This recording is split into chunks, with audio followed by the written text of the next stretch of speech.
یا ابوالفضل صندلی تکون خورد ناموسم. داش بشین با هم صحبت کنیم. این حرفا چیه؟ من اینور نمیرم.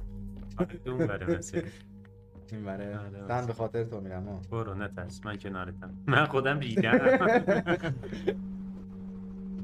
یا سن اوی ناموسن. بریم دستشویی بیای. آره ما چرا خاموش کنم بریم دستشویی بیایم. یا ابوالفضل سایش این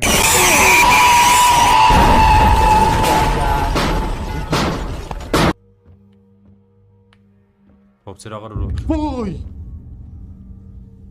نه مشتاق فکر کرده سپی رو باز کن. در میزنن بابا نیا ناموسن. ببین پشتر نمیزن. خیلی بد داره در میزنه هادی. نترسی. داداش تخته رو باز کن رو ببریم میشه.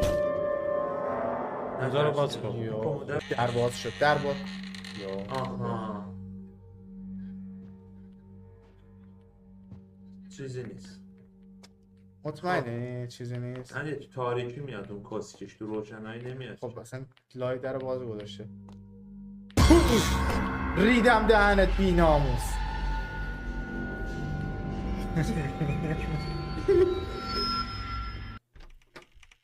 دارن؟ اون چشم اوی مادر تو. اونور. نه یوسی کی مادر تو.